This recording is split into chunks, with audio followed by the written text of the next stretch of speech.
Grown food. Grown food. ASC got produce. ASC about to go cool. My name is Nicole. I work for Appetite for Change. I am our community cooks manager there. So today on the podcast, I am happy to welcome you. Can you please share with us your name? Hey everybody, my name is Felicia Perry. Hey. So Felicia, what it is that you do? Who are you? I do a lot. I have a lot of roles depending on the day, the year, the season in community. So right now I tell folks that by day, like my 9 to 5, I'm a economic development manager at the Rondo Community Land Trust, and my 5 to 9, I do creative consulting. I tend to do work with creative entrepreneurs, artists, business owners in like creative careers, stuff a little bit off the regular career path. And I do career consulting and business consulting with them outside of my 9 to 5. So there's that 9 to 5 and then that 5 to 9 sort of time for me. I have various interests that sort of pull me in different spaces. So I'm a proud Northside Awesome trustee, and that's a group of Northsiders. We get together, we pool our money together, and then we grant $1,000 a month. So I love that work of philanthropy in a different way.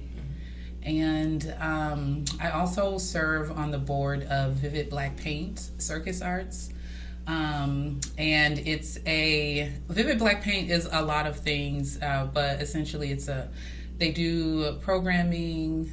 A lot of the focus right now is programming and professional and personal development for creatives, BIPOC creatives and artists. I've done a lot of other different things. I'm an artist myself, a fashion designer, dancer, though not practicing much of those things these days. A lot more of the stuff I do in the arts world is like arts admin type of stuff. So I might be like serving on a grant panel or advising, maybe working or collaborating with an arts organization or an organization interested in collaborating with artists. So I just be dabbling, girl. Yeah, I hear art. So it seems like you're really big and a part of the art community. Yeah, I find myself involved in some way or another for quite some time now. Again, like I don't perform. I haven't performed in a while. I guess I'll say that. I haven't performed in a while. But the art world and industry, artists are still really important to me, and I think really valuable in the world. So I'm always trying to find ways to either support or uplift that. I guess I'll also add, so while we're talking about arts, I also run this Facebook group called the Minnesota Melanated Artists Network, and I really love this Facebook group because it's really focused on how we're sharing resources and opportunities with each other. Mm-hmm. And so it's, I don't know, it's 1,000 something, maybe over 2,000 members at this point, but folks are finding jobs, opportunities, trainings, fellowships, support, collaborations, so things like that. So even if I'm not performing, I'm doing something that's supporting that. I know when it comes to art, I be like, art is big. Like, what all goes under the category of art? What is considered art? I mean, I think a lot of things are considered art, and often, especially when I'm like doing community events and stuff in the art world, folks will come up and say, I don't know if I'm an artist, but I really like to do quilting, mm-hmm. and which is an art form in itself. And I just think if you're creating, if you're exploring curiosity mixed with creation, I feel like is art, so, and ways that you can be involved in art can really vary. Like I said, I don't perform anymore. I used to dance professionally, danced with the dance company here. We toured the world.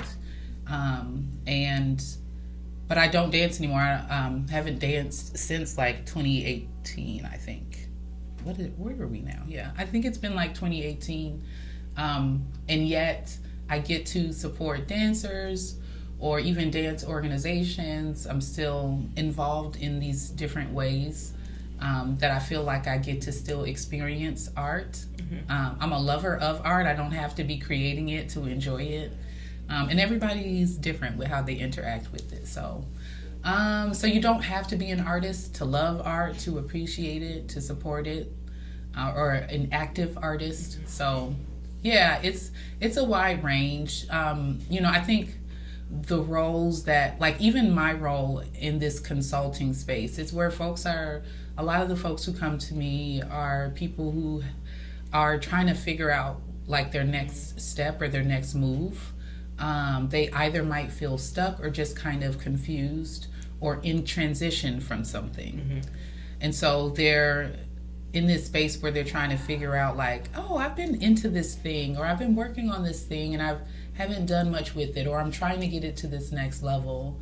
And so the conversations and work I do with them is usually to kind of help them hone in on how to figure out how to make something they love into something that can create revenue, and fit it around the life that they want versus trying to, I talk a lot with my clients about building their work around the life that they want versus trying to fit the life they want around all of the work.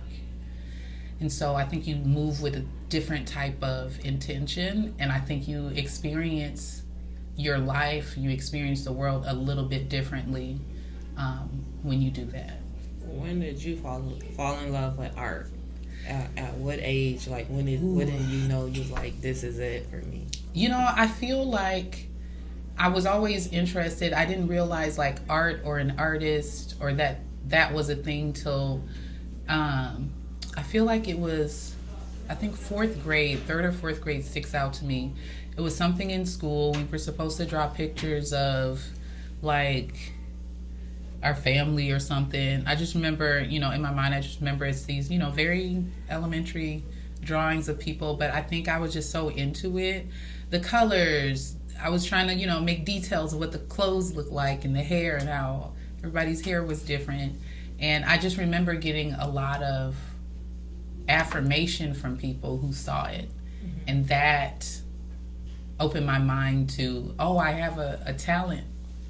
But it was more so people recognizing it, because to me I was just doodling or drawing the thing. But I think that kind of sparked it in me, and then it made me want to draw more, and so I just kept drawing, and then I would play around with other stuff. I think even a little bit after that, third or fourth grade, my sister, she had started playing the clarinet in band, and I thought it was just so cool. So I was like, teach me how to do that.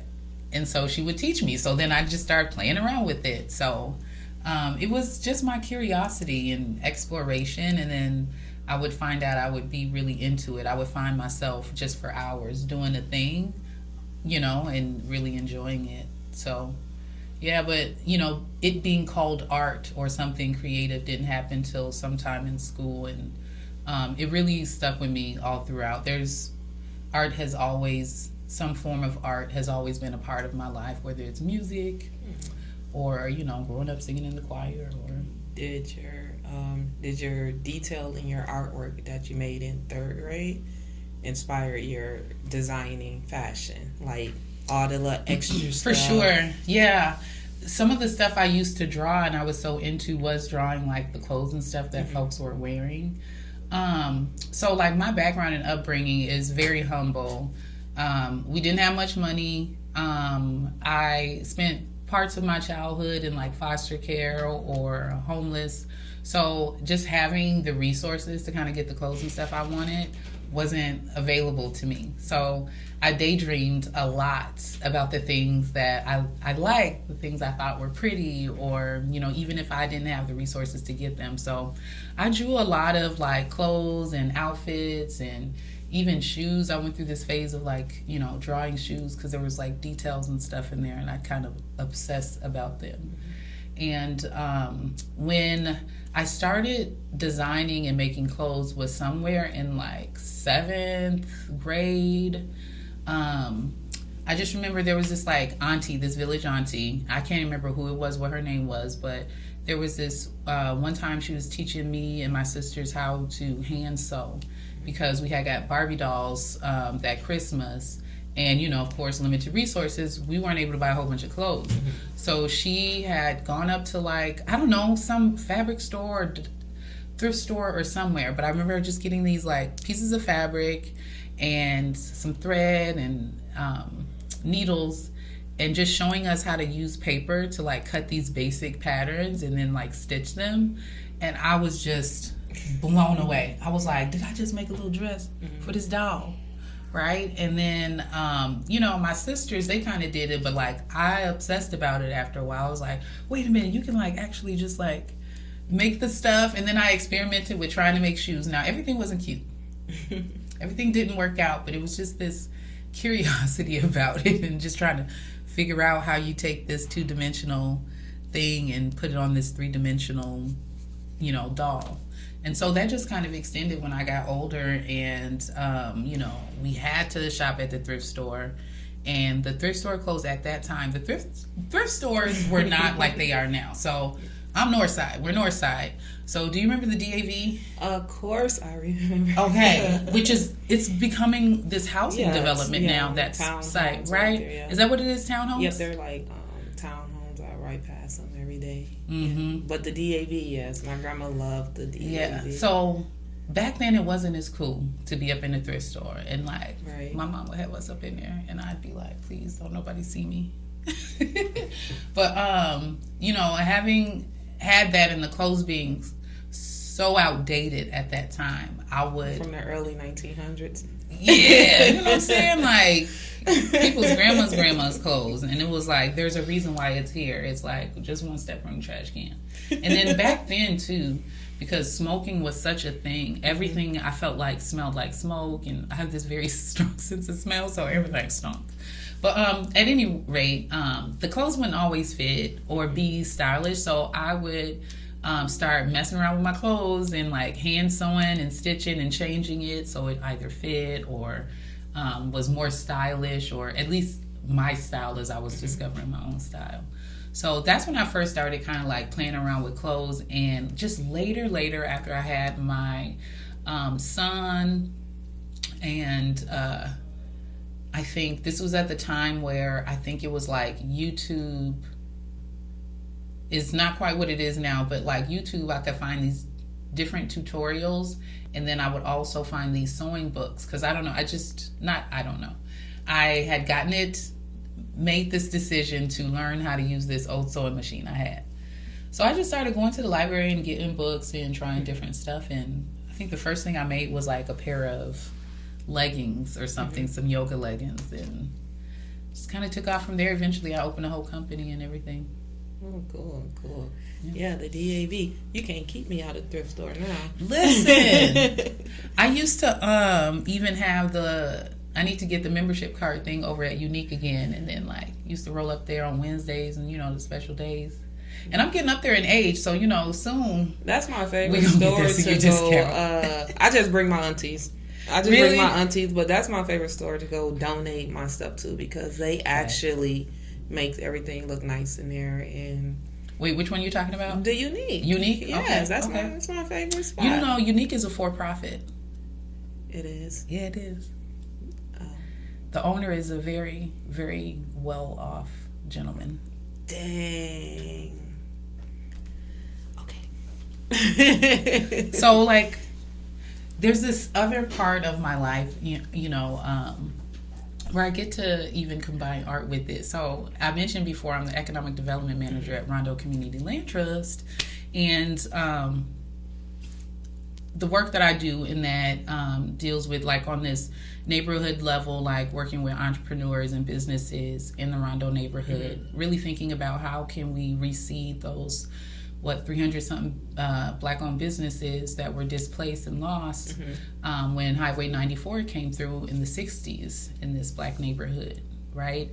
And even prior to that, as you know, working in business development. I used to work at the West Broadway Business and Area Coalition, and even there in like a business association, I came into that as an artist, helping plan Flow Northside Arts Crawl and Open Streets West Broadway.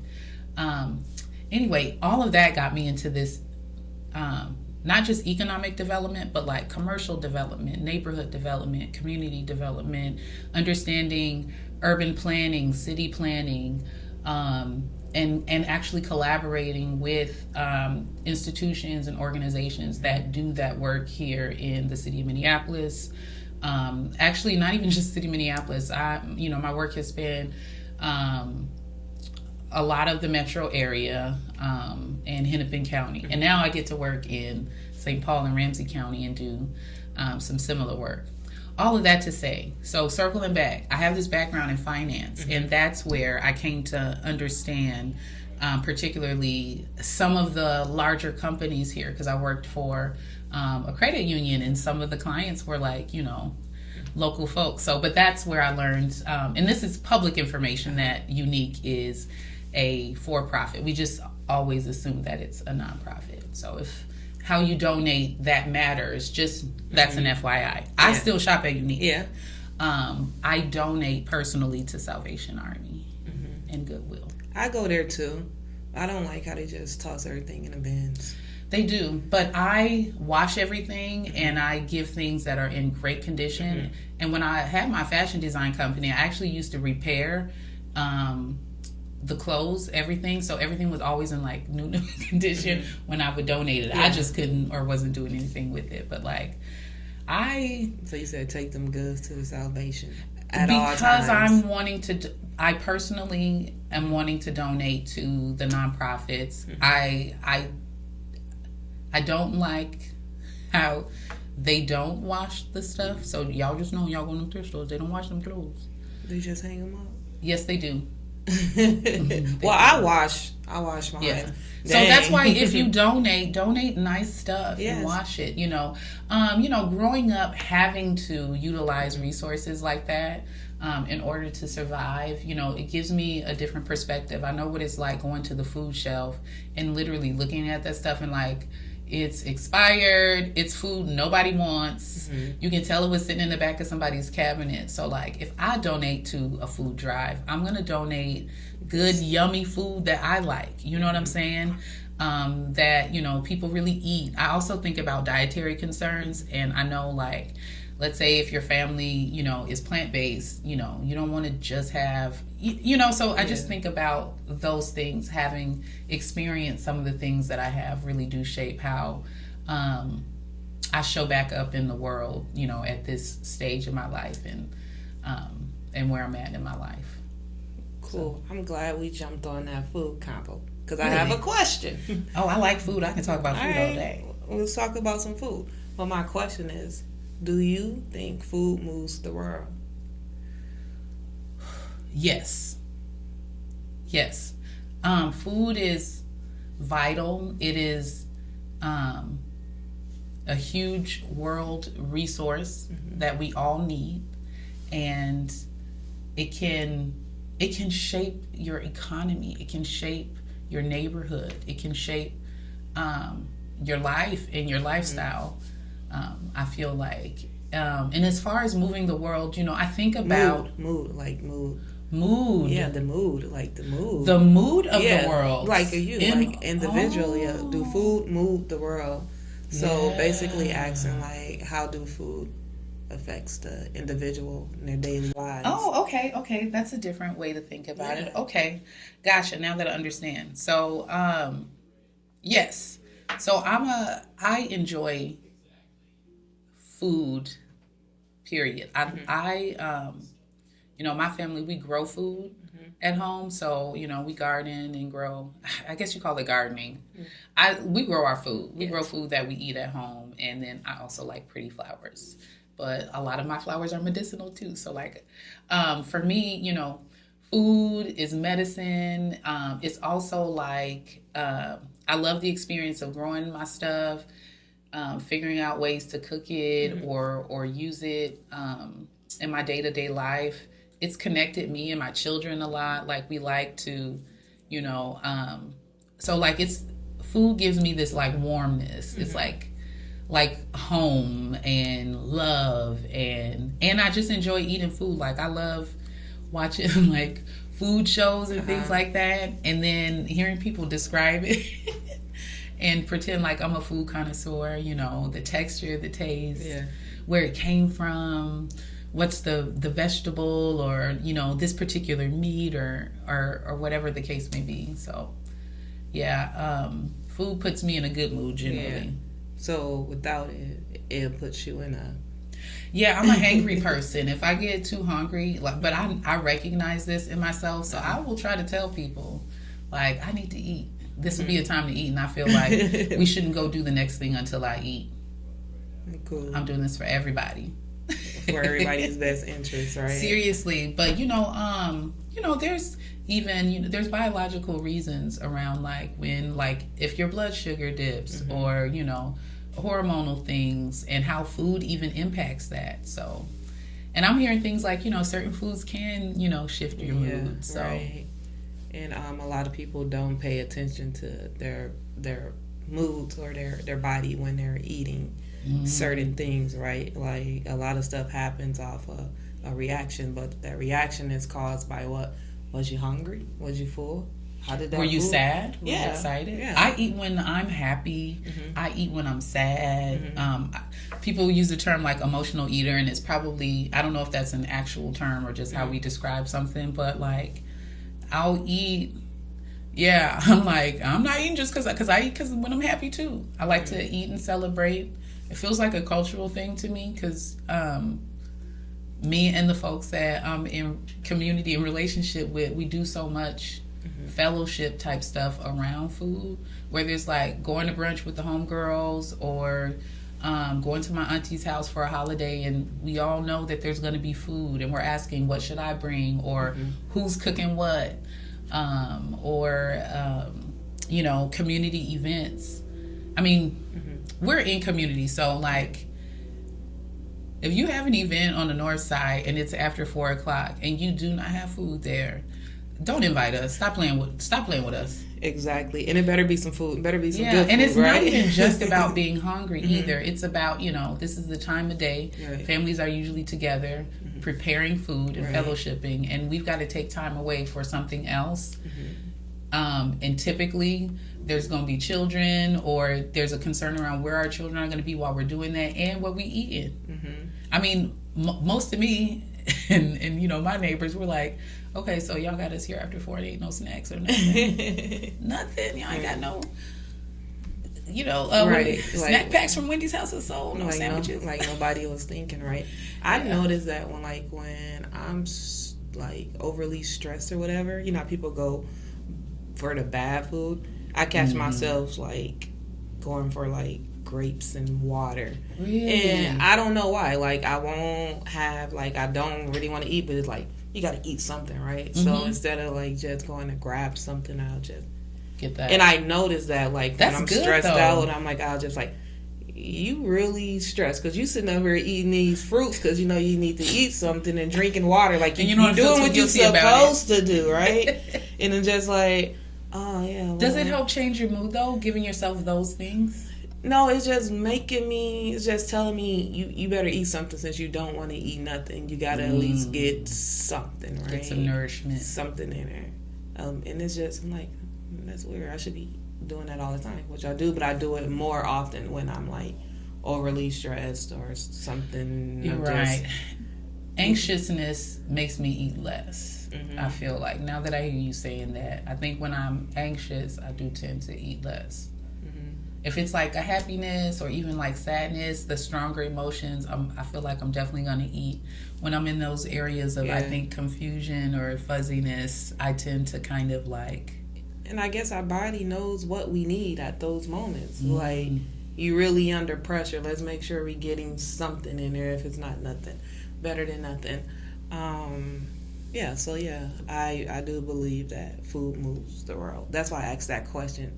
Like, everybody have a mood, depends on what they're eating in their day, right? You might walk by somebody and they might be looking mad, but like, why are they mad? Maybe they didn't eat, right? So they're not, they're not an angry person. They might just be a little hangry. Well, I mean, I think about with even with children, when we're looking after children, even infants, right? Some of the first things we think about, like, are you hungry? Is that why you're upset or crying? And children, they'll throw a tantrum and they're tired or they might be hungry and they don't even realize it sometimes. And but sometimes we can see it. So if I'm irritable and then somebody offers me food and then I notice, because I'll take it. Right. I notice my mood change. Like, I'm just sitting there eating it and I literally can feel it. And I'm like, I just needed to eat something. Right. Like thank you. But I have to go back and apologize to my children. Right. Like, for being short. Thank you. So I also asked this question. Here on Earth, we're only here for a short time, right? And then we go. What would you want to be remembered by? Like, what would you want your legacy to be? Like, is this why you said you weren't going to ask the question till the end? Something like that, because I didn't want you to sit there and think about it, because it's like, legacy. What do you want to be remembered for? All your work you have done. I mean, I feel like the easy stuff is to remember kind of like the work, what was produced through my labor. As I've been aging gracefully, I've been thinking a lot about how I'm in relationship with people and what I would like to be remembered by is whatever ways my interactions in people's lives impacted them.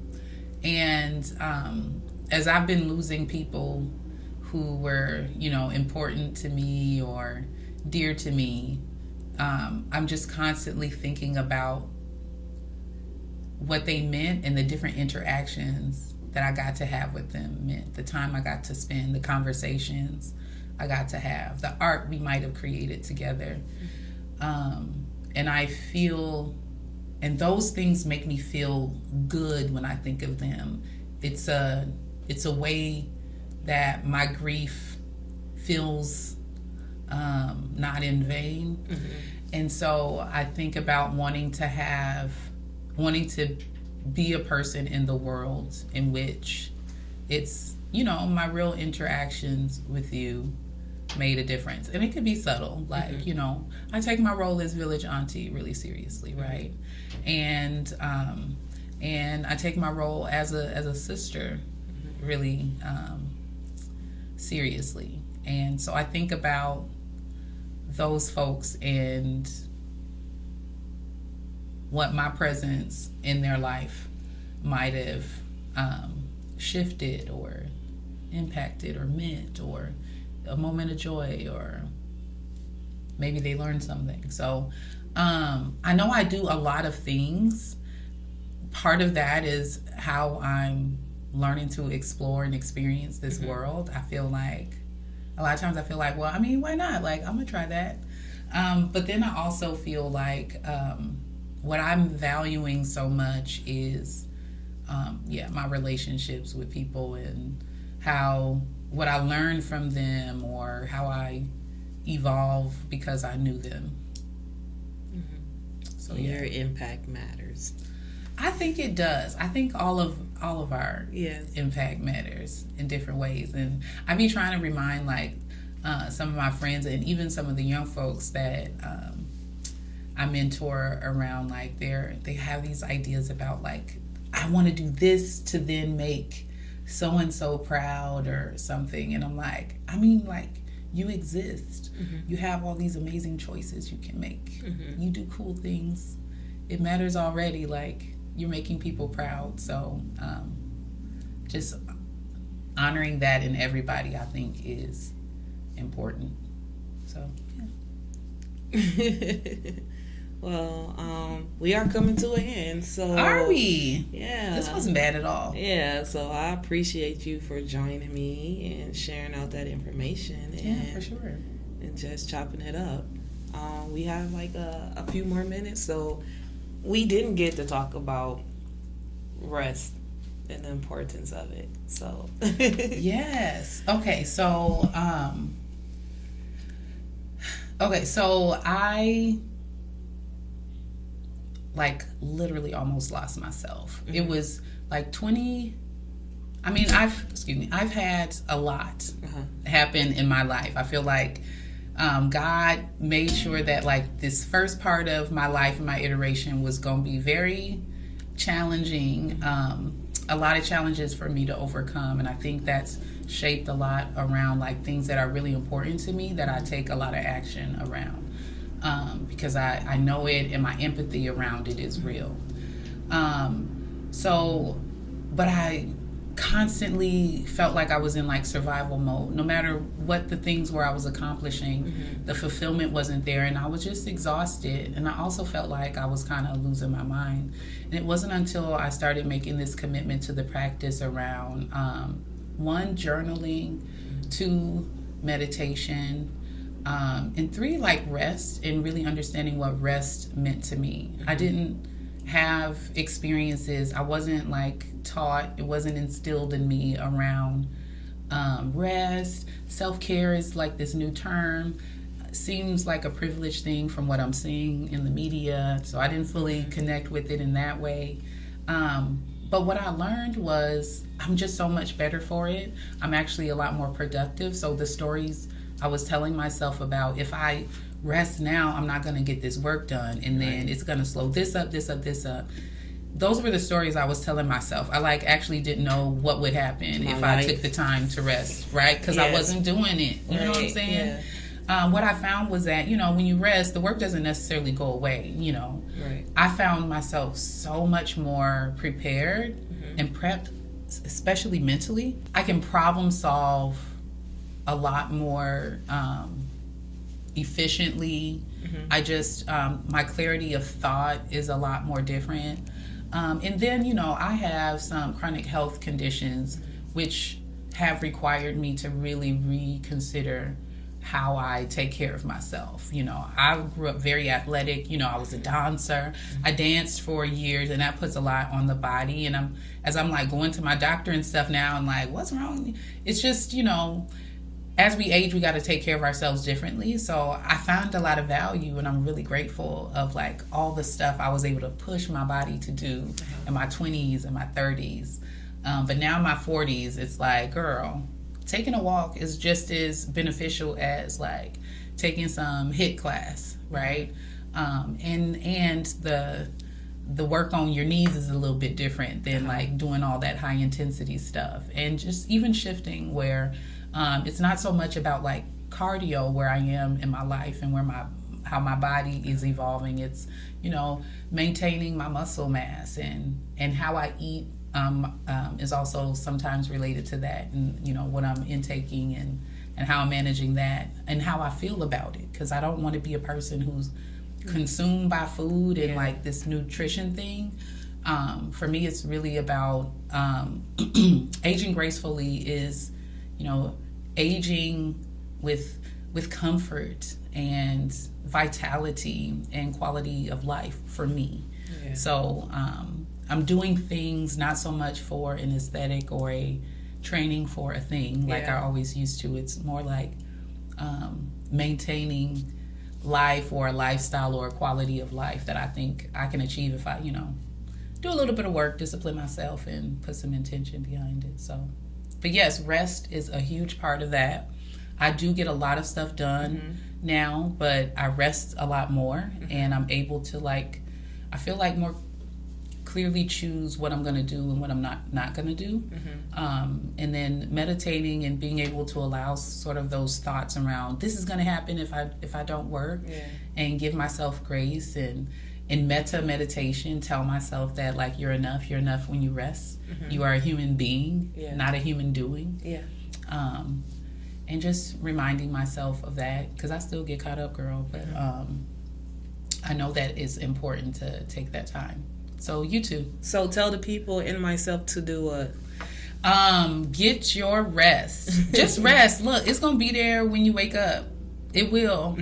Just sit down before your body shuts down, and your recovery is a lot longer. Okay. Yeah. I appreciate that. Yes. You know, we needed that. I'm sure everybody needed to hear that. So yes, please rest. And if you need any help or support learning how to like ground yourself, I do meditation. You know, I do a lot of things, but I'm a certified yoga instructor, and I lead guided meditations, and I have a meditation series that's free for community, and it's on demand, called 2222 Meditation. So okay, check it out. All right, so if you want to share that information again, what it's called again? 2222 meditation, and you can find it. You can look for me at Design Her Life on Instagram, Facebook. I'm Felicia Perry on Facebook or LinkedIn, and those things are all intertwined. They're all a part of who I am. So,